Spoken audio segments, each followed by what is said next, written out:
Hey guys, this is your girl Paula, the Queen from Queens. This is Money Minutes That Matter. This is a talkback show where you call with financial questions and I'll give you financial answers. On this show, we become accountability partners. We'll walk hand in hand to eliminate debt, to help you to best secure your financial future, and to help you optimize your health. I'm a nurse anesthetist, so not only can I give you financial advice, I can also tweak in a little bit of healthcare advice. I'm here for you. Call me, text me, leave me a voicemail to 301-246-6644. This is going to be an amazing show. This show is primarily sponsored by EAJ1023radio.com. Let's get started.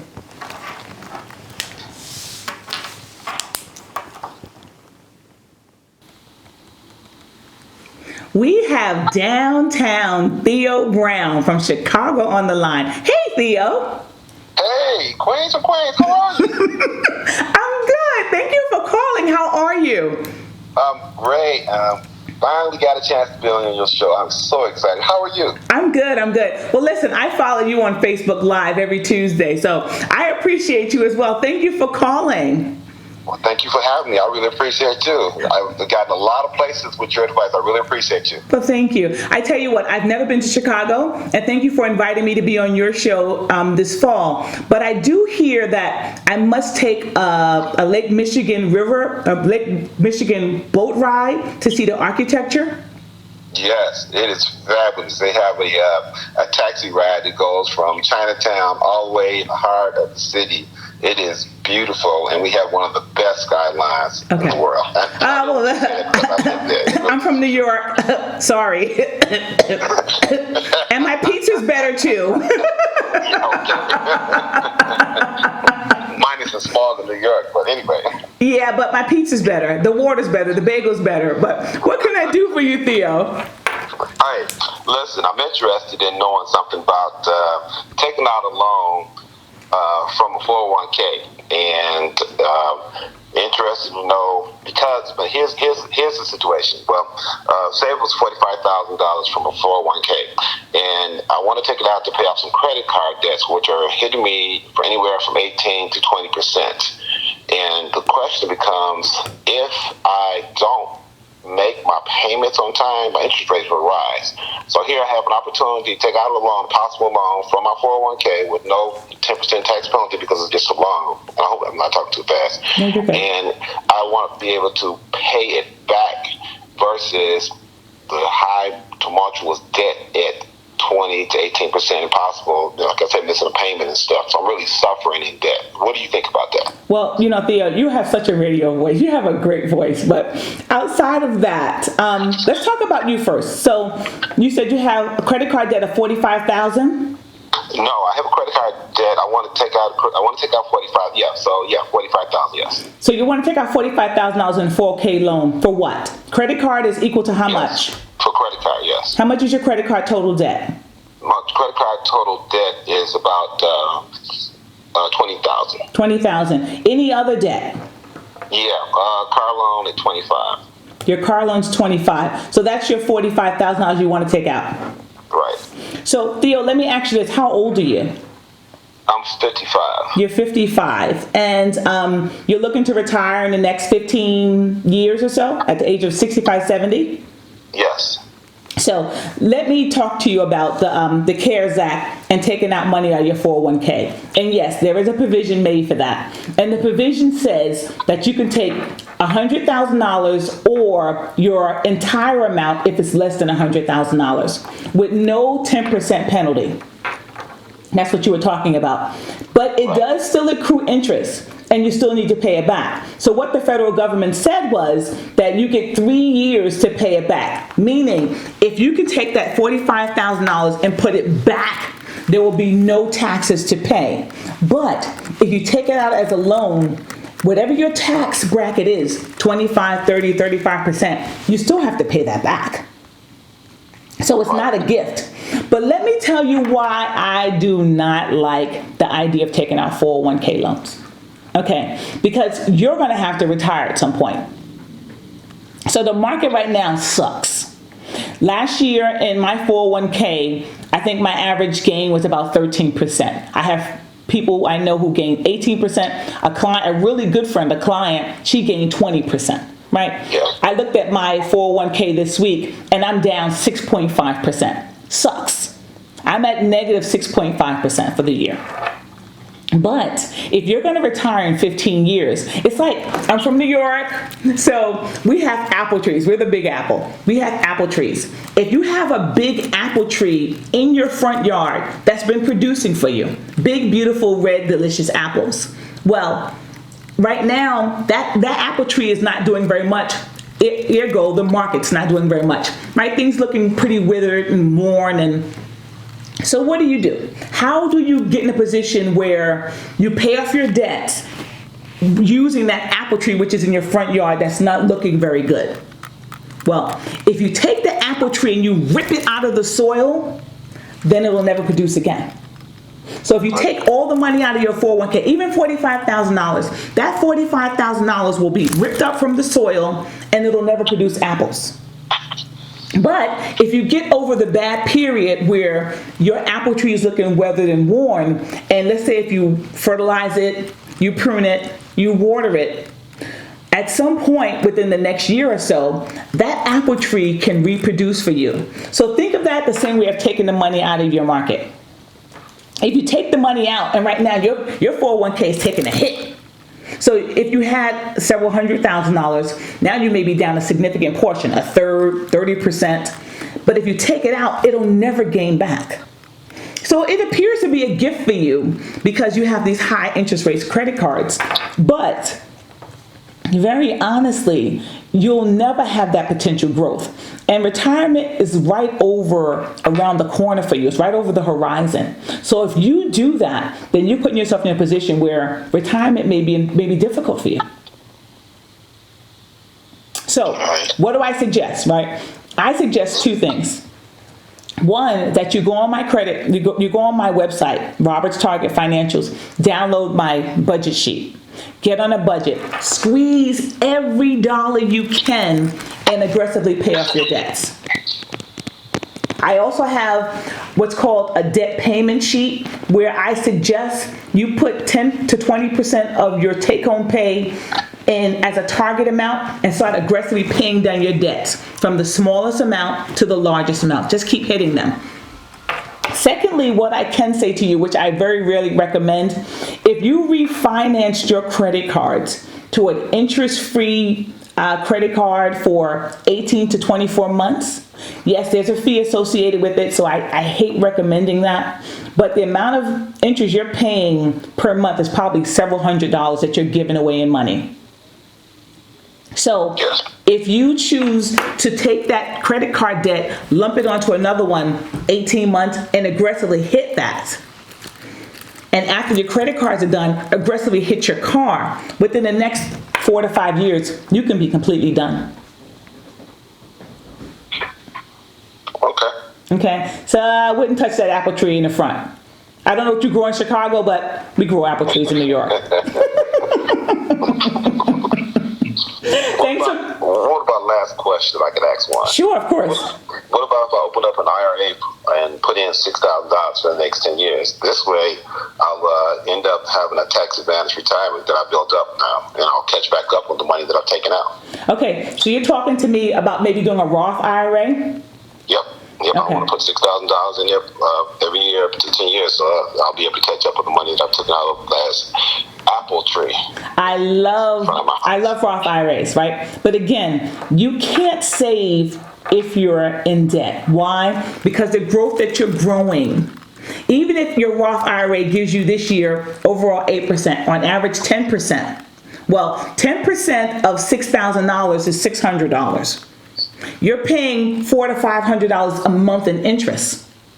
So you're paying, if you're paying $4,000 a month, that's going to pay $4,800 a year. So almost $5,000 a year you're giving away to just gain 10% on your $6,000 at $600. So you're giving away $5,000 to gain $600. It's not balanced. Now, yeah, it doesn't work. It does, the numbers never match up. I don't care how much you say you have in savings. If you're saving in a regular savings bank and you're gaining less than 1%, well, 1% of $6,000 is $60 a year, but you're amassing debt and interest payments are accruing, then you're stuck. You're busted. You're not benefiting. Only the banks win. All right. Okay? Have I answered your questions? Yes, you have. Thank you very much. All right, Downtown Theo Brown. I'm going to check out your show on Tuesdays live on Facebook. Have an amazing day, okay? All right. Thank you very much. All right. Bye-bye. Bye. Well, I've got to say, I want to thank Uncle Tony. Uncle Tony is one of my husband's very best friends. They grew up together in Brooklyn, New York. And Uncle Tony is absolutely brilliant. He decided to leave New York and go to the Navy. He did his full tour and retired in the Navy. And then he self-educated himself through his career choices and getting his degree. And he became an engineer in aircraft mechanics. He then retired at the age of 50. Brilliant man, constantly researching. He always appreciated money and what money could do for him. So he's always invested in real estate. He always took his lunch to work. And each year, when my children graduate from high school, he doesn't write them a check. He sends them a book. These books are on finances, on investment, and how to best manage your money. He's given this to 18-year-olds. And not just my children, but his other nieces and nephews, his cousins. He wants people to be in a position where they control their financial future. So, Uncle Tony, I love and appreciate you. And each week, maybe 3 or 4 times a week, he gives my husband and myself articles that are beneficial, not just for this channel, but for our lives. So here's a great article that he gave to us. This is from USA News and World Reports, and it's titled, How Compound Interest Helps or Hurts. And it says, compound interest can make a major difference in your long-term financial success. Would you prefer to earn interest or pay it? Understanding how compound interest works allows you to make better decisions in your investment portfolio and your overall financial life. Compound interest is the ability for money to make interest on interest. Contributions to your 401k retirement plan demonstrates this perfectly. Assume you started a 401k and deposited $19,500. Which is the maximum amount you can contribute in 2020 if you're under the age of 50, and earned 10% per year. In 8 years, you would be earning $22,000 per year in interest alone. In other words, the amount you earn in annual interest would surpass the maximum contribution you would contribute each year. But compound interest has a dark side too. Debt can compound just as effectively as investments. And if you have high interest debt, it can get out of control quickly because more interest is compounding itself every month. So here are 3 ways compound interest can work for you. Interest earned, time, dollars invested. And 3 ways it can work against you. Having high interest debt, excess expenses within your portfolio, tapping into tax deferred accounts. Compound interest can increase your wealth, or compound interest can decrease your wealth. It's a choice that you get to make. Thanks, Uncle Tony. We have Rebecca from Maryland on the line. Hi, Rebecca. Hi, Paula. How are you? I'm doing good. I'm so happy I finally got you. You know, I've heard you on EHA 1023 radio. I also saw your YouTube videos. So thank you, thank you, thank you. Well, thank you for following. What can I do for you today? I'm calling because I have 2 financial situations. Okay. The first one is I received a call from my retirement specialist advising me that now would be the best time to increase within my 401k portfolio. And Paula, I was a little apprehensive because with everything that's happening now, and the market is up and down, I've been watching it. So I'm just, I would like to know, is it really a good time to increase my 401k portfolio? And Secondly, you know, I have a mortgage payment. I just about bought the house. I've been in there 2 years now. Because of what's happening with the pandemic and everything, I did not know that my mortgage was put on a 3-month furlough.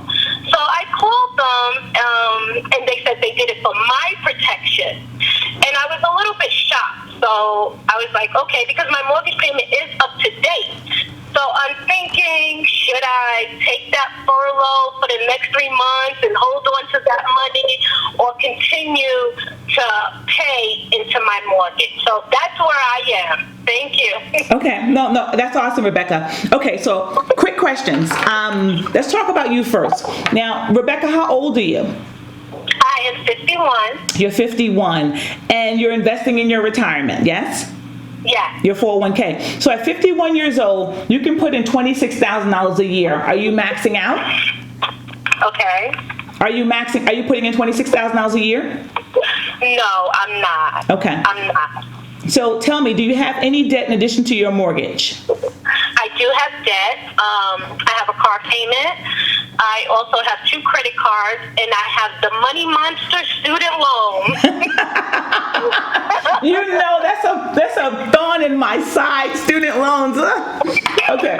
So how much is your car loan debt? Okay, right now I'm at $8,800 that I owe. Okay, and how much of that do you pay per month? Do you know? What's your monthly payment? I'm paying $290 exact monthly. Okay, and you have 2 credit cards. What's your credit card total amount, your debt for credit cards? The total of the credit cards is $6,500 combined. Okay, and your student loan debt, how much is that? Oh my God, the student loan debt, it's about I want to say roughly $65,000. I went towards, you know, I got the master's, and you know, the more you do with your education, the more money, and it just adds up, and you don't see it, so you don't think about it until you finish, and you're like, wow. Okay, so you're hilarious, Rebecca. So tell me, how long have you been out of school? I just got my master's. I graduated last year in August. I received my master's degree. So, you know, when you're in the school, you don't think about you're racking up on the student loan until it's over. And then you're like, wow, that was one expensive education. Well, let me tell you something. I am proud of you because you were in school at 50 years old. You had a goal, you had a dream, you set it out to complete it, and you did it. So congratulations. I mean, that alone says a lot because you're never too old to learn. Mm-hmm. You're never too old to do something different. So I applaud you. Student loan debt, I hate, but nobody sees how much it's putting a big dent in our financial futures because we're doing it, we're achieving our goals, we're completing our classes, we're getting our degrees. So in the end, when it all comes out, we think, oh my gosh, now I have this big weight on my back. So yes. Yeah. So you have student loan debt of $65,000. You have credit cards of $6,500. You have a car payment of $8,800. And what's your household income? My household income is a little over $60,000. $60,000 a year. Okay. So your question to me is, do you increase your 401k contributions? Right. Now, and as I said to you, at your age, 51 years old, you can put in $26,000 a year. So, case in point, if you didn't have debt, I would say to you, absolutely. Prime example, let's look at a stock like Facebook. So let's just say if you were contributing $600 a month, which would give you $7,200 of investment per year. Again, at your age, you can put it almost 3 times that amount. But let's just say if you're putting in $600 a month, and Facebook was, before COVID, it was about $210 a share. Let's just say right now with COVID, it's $150 a share. So if you're taking $600 and prior to COVID, you were buying 3 shares of Facebook, that would give you $600. But now with COVID, the $600 you have can now buy you 4 shares of Facebook. So yes, putting your money in the market, keeping it in the market is important. Why? Because your dollar now can do more. So had you not been in debt, I would say to you, absolutely. But it's more important that you get out of debt. Why? Because you're amassing so much interest debt that the money that you may make in the market may not offset it. And at your age, if you're looking to retire in the next 10, 15, 20 years, you can't go in with all that. You have almost $80,000 of debt. So you don't want to be in a situation where $80,000 is laying on your back for the next 20 years. Not including interest, right? So your last question's about it's not called a furlough. Furlough is when you've been furloughed from your job for a period of time, for whatever reason, but you were talking about a forbearance. Yes, forbearance. Exactly. So you are allowed to take a forbearance because, let's just say, you have some financial difficulties because of the pandemic. You need you're not working, there's an interruption in your income, etc. Well, for the banks, they're doing a wonderful job because people need to be in a position to buy their essentials. But the interest still accrues. Now, there's multiple ways you can pay that off. They may give you the option of, at the end of the 3-month term, you can pay all of the money at one time. They may give you an installment plan. Well, if your mortgage was $2,000 a month, maybe you can pay an additional $300 or $400 a month over a period of time. They may say to you, well, we'll tack it on to the end of your 30-year mortgage. Meaning, if you have a 30-year mortgage, now you have 30 years and 3 months. And if you continue to have economic impact because of COVID, well, then they may say, let's restructure, refinance, change your interest rate, something to that effect to make it beneficial for you to stay in your home. But you're saying to me your income has not been interrupted by COVID. No, it has not. Okay, so let me strongly suggest to you that you do not take the forbearance. That you focus very aggressively. Your car payment's only $290 a month. Look at your budget. If you go on my website, Robert's Target Financials, I have a really good budget sheet there. Look at your budget, condense everything down to the necessities, and then aggressively pay off your debt. And if you get rid of this in the next 4 to 5 years, then for the next 10 years, you can focus on how to invest the best way for your retirement. Okay. Is that helpful? Yeah, that's very good information. I'm going to go and pull up. You said Robert's Target Financial? Yes, ma'am. That's my website. Okay, great. Okay, well, thank you for calling me, Rebecca. I really appreciate it, Paula. Thank you. You're very welcome. Have a great day. Nadine from Upper Marlboro, Maryland on the line. Hi, Nadine. Hi, Paula. Thanks for taking my call. Absolutely. I've listened to your segment on EAJ 1023 radio stream. Well, thank you for listening. listening. I enjoy the feedback. I really do. So I thought I'd call in with my own question today, and I have a question in regard to paying for private school. Private schools, okay. Private education, yes. Okay, what's your question? My husband and I recently was going over our household budget and seeing how much we've paid for private school, which is we pay $2,000 a month in private school. We also have some student loan debt. So in looking at our budget in detail, I really started asking myself, is this private school worth it? And just explaining why we pay for private school is because my son, who is autistic, he's high functioning, autistic level 1, and we put a lot of money into his therapies before he started kindergarten. He's just in kindergarten, and we wanted to keep the class sizes small because he learns better in that environment. So we paid for a private school this year and was determining should we continue to pay for private school now that we are just starting to look at our budget and see, like, wow, this money could be going towards student loans or other debt. Okay, Nadine, good question. So let's talk about you first. Sure. So tell me, Nadine, how old are you? I'm 39. 39. Okay. And you're a family of 3? 4, actually. I have another son who is a newborn. He's actually 2 months old. Congratulations. That's wonderful. So you have a 6-year-old and a 2-month-old. Mm-hmm. So do you get any sleep at all? Here and there, it's getting better. Yeah. He's getting more satisfied throughout the night. So. Nice. Now, are you a stay-home mom, or do you actively work? Are you working currently? Currently, I'm on maternity leave. I took 3 months off from work. So, no, I'm not working currently, but just dealing with the homeschooling with my son during this stay-at-home order that we have. So you're the chief cook, bottle washer. You are a short order chef. You are an education provider, as well as a new mom and a wife, et cetera, et cetera. Right. Yeah. Okay. So you said you're paying $2,000 a month for your son's private school education, in addition to the fact that you have student loan debt.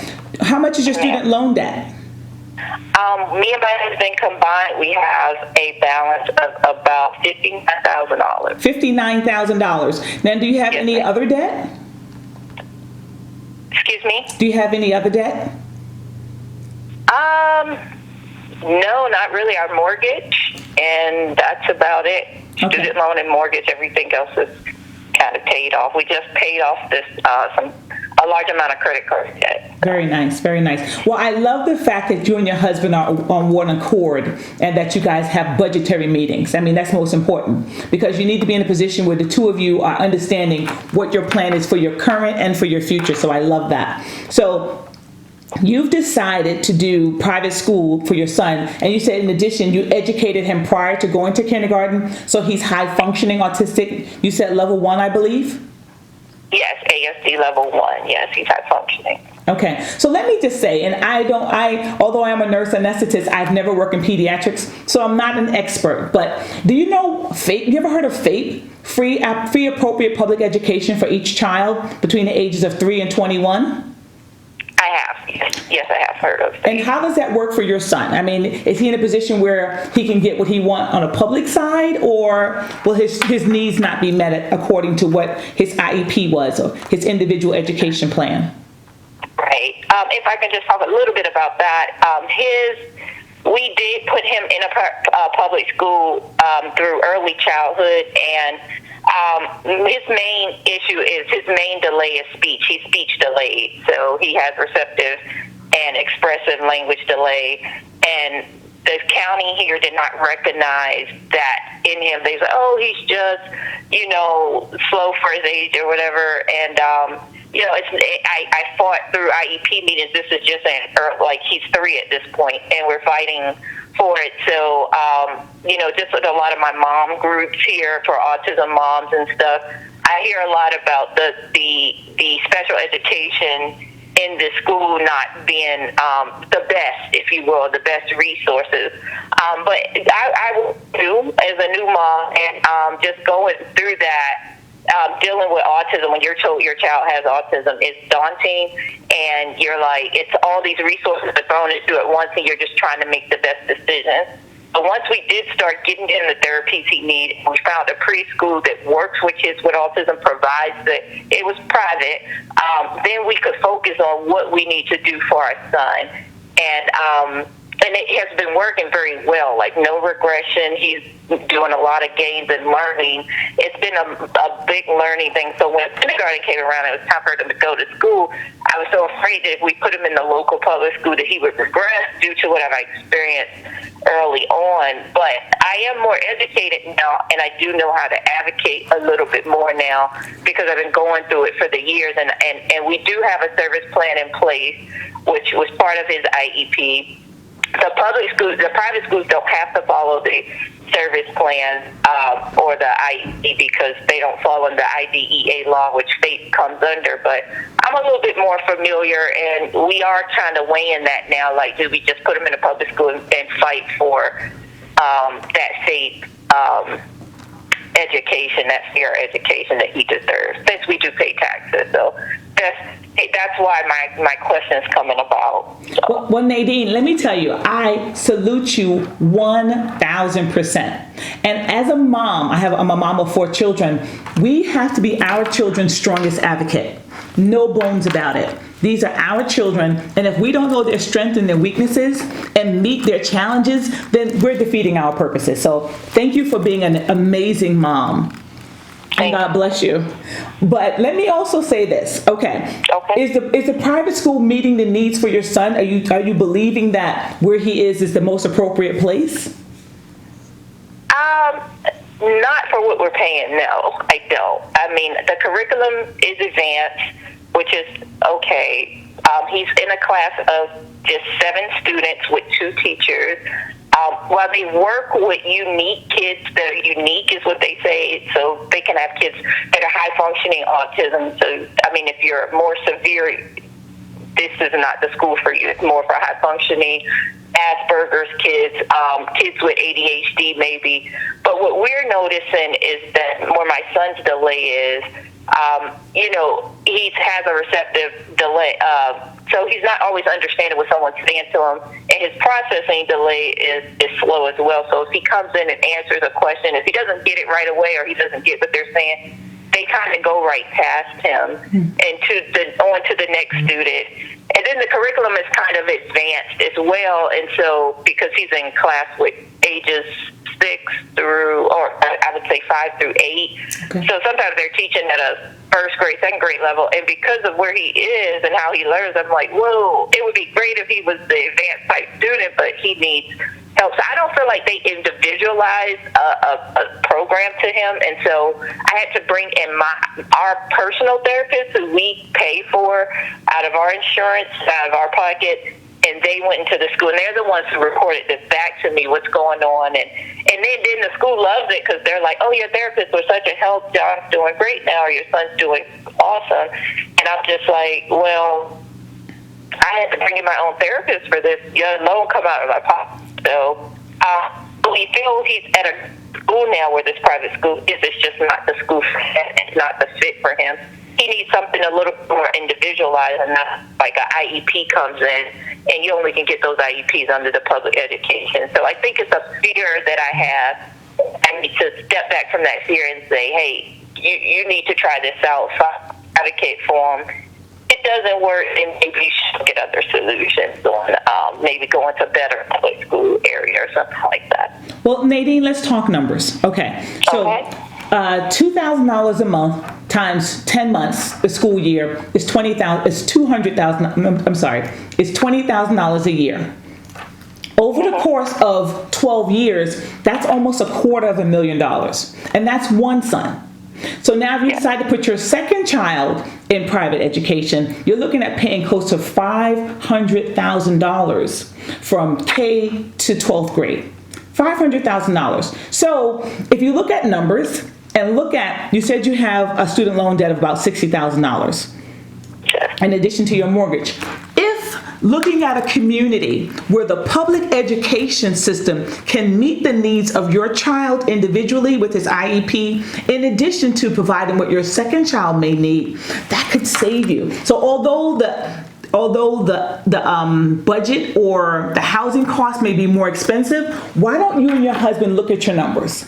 Look at where you can afford to invest in your child's education on the public side. Because if you're not happy with private, then why are you giving your money if it's not meeting your needs? Whereas the state education is required to meet your child's needs through IEPs. And financially, if you can take that $2,000 a month off the table, then maybe you can dump a significant portion of that into your student loan debt because you're only 39 years old. You may be working for another 20, 25, 30 years. And if that's the case, you need to be in a position where you're preparing for your retirement, not going into retirement with a home, and having your children be in a position where you can pay for them to go to university.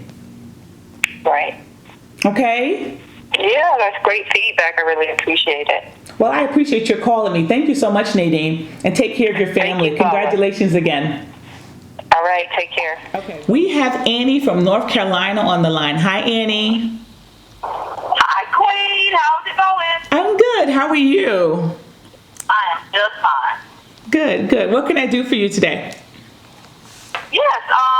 I would like to talk about or get your view on rental properties now that we're in this pandemic. Okay. Now, when you say rental properties, are you looking to purchase rental properties, sell rental properties? What does that mean? I'm looking for properties to purchase and then flip. And flip. Okay. Okay, so let me ask you some questions about you. How old are you, Annie? I am 45. You're 45. And what's your household income? $50,000 a year. $50,000 a year. And do you have any debt, Annie? Yes, Annie has some debt. What are your debts? My house is debt. My car is debt. And a few credit cards. Okay. What is your car remaining balance on your car? I have a year left. Maybe 10. $10,000. Okay. So you're paying Yes. $800 a month? I pay about $400. So if you have 10,000 remaining, $400. So maybe your balance is like $5,000. Okay. If the numbers line up. I love numbers. And what's your credit card debt? Say that one more time. What's your credit card debt? No, it's not. Let me see. That may be two. That may be 2,000. 2,000. Okay. So you have credit card from anywhere from 5,000 to 10,000 and credit card debt of 2,000. Now, Annie, are you actively working? Are you a construction worker? Are you a flipper? What's your profession? My profession, I'm a school teacher. You're an educator. Okay. Well, thank you for your service. I know this is a challenge for you with the pandemic and all. So, Thank you very much. have you been in the flipping market before? Is this new? Are you learning why flipping? Say that again. I said, why did you decide to flip? I have some friends who have been doing it for a while, and I just see it's like a light at the end of the tunnel when you do this, because you're bringing in residual income that normally you wouldn't be bringing in. Okay, that's fair. Now, are you saving for your retirement? I have a retirement and a retirement account with my profession. Okay, so at your age of 45, which you're still very young, you can save $19,500 a year. Are you maxing out? What was the last part? I said, are you maxing out the amount of money that you can save? You can save $19,500 a year. Are you maxing that out in your retirement savings? I don't know what's in there, but I know there's something in there. I don't know what's in there. Okay. Now, in my opinion, so how would you purchase a rental property? Are you doing this in cash? What are you doing? How are you paying for that?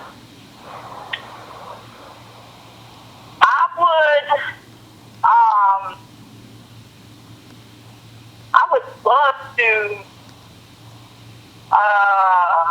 probably, I don't know, the best way to do it maybe would be cash. Okay, do you have the cash to purchase a property? Not fully.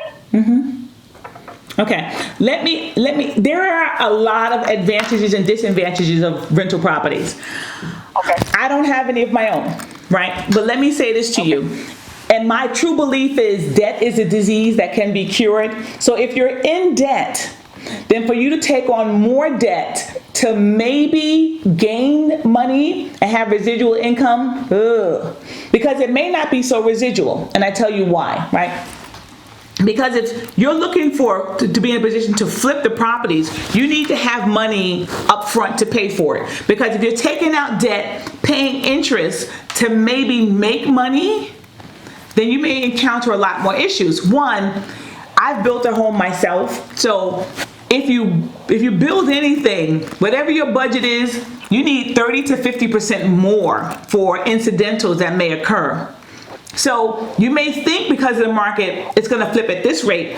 And because of COVID, the probability, just like in the market of 2008, 2009, there may be a lot more properties on the market, which means the value may go down. So you may think you're coming out making tens of thousands of dollars for each property, but you may be in a position where you may break even or maybe not. So if you're dependent upon something to pay back that loan, or you're dependent upon something to possibly give you income, you may be taking a loss. And if you decide to rent this property, then your mortgage is now dependent upon someone else. So with COVID, as you see, people who were not in a position to pay their rental agreements, they didn't have to pay, and you couldn't evict them. So the owner had to assume the loss. And what happens if something happens in that property that you have to repair? The heater, a refrigerator, the roof. You now need money to maintain the property if you decide to keep it and become the landlord of the property. It's a lot of factors that gets involved in all of that, Annie. Annie, can you hear me? Hello. Yeah, can you hear me? Yeah, I can now. It was going in and out.